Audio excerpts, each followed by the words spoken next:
Des économistes disent que la sortie de la Grande-Bretagne de l'Union européenne pourrait avoir des conséquences importantes sur l'économie internationale au cours des 3 prochaines années. L'Afrique a des liens forts avec l'Europe. Il y a seulement 2 semaines, un nouveau partenariat a été signé entre l'Union européenne et plusieurs pays de l'Afrique australe. Comme nous le dit Sumitra Nido, nombreux sont ceux qui s'inquiètent de l'avenir de ce partenariat. La sortie de la Grande-Bretagne de l'Union européenne a créé de l'incertitude. La clé pour bien comprendre, c'est que le Parlement britannique qui annonce à l'Union européenne qu'il souhaite quitter l'Union. Cela requiert une solide majorité au Parlement britannique. Le Parlement actuel n'a pas été élu pour répondre à cette question. Il faudra donc organiser de nouvelles élections. La seule façon d'avoir des élections, c'est d'avoir un vote de défiance contre le gouvernement. Étant donné que le Premier ministre a démissionné et qu'on ne sait pas vraiment qui prendra sa place, il est possible qu'ils obtiennent ce vote de défiance, mais ils devront organiser des élections nationales.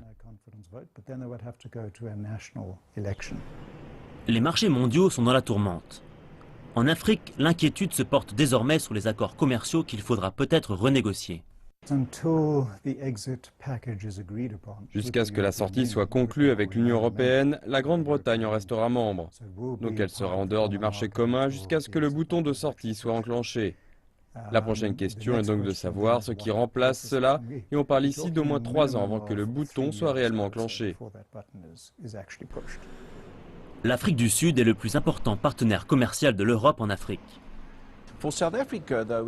Pour l'Afrique du Sud, cela signifie qu'il faudra négocier un accord séparé avec la Grande-Bretagne. Cela va entraver le commerce sur le court terme et cela dépend de l'accord commercial que nous pouvons trouver avec le Royaume-Uni. Cela va déterminer notre capacité à accéder au marché britannique. Lorsque la Grande-Bretagne quittera l'Union européenne, elle ne fera plus partie du marché unique et elle perdra ses partenariats commerciaux préférentiels avec le plus grand marché de libre-échange. Cela pourrait réduire l'attrait vis-à-vis de la Grande-Bretagne comme destination privilégiée pour les investissements. Il y a plusieurs entreprises en Afrique du Sud qui ont des liens économiques directs avec la Grande-Bretagne. Il y a plusieurs entreprises qui ont ouvert des bureaux en Grande-Bretagne avec pour objectif d'atteindre l'ensemble de l'Europe. Elles vont devoir y réfléchir à nouveau et décider si elles se relocalisent en Europe continentale afin de mieux accéder à l'Union européenne. 3 ans à attendre que la Grande-Bretagne trouve sa position d'acteur indépendant dans l'économie mondiale, c'est long. Il existe une inquiétude croissante que la Grande-Bretagne souffre d'une récession. Pour l'Afrique du Sud, cet événement est tombé au plus mauvais moment. Une croissance timide en Europe va tirer la déjà faible économie sud-africaine vers le bas.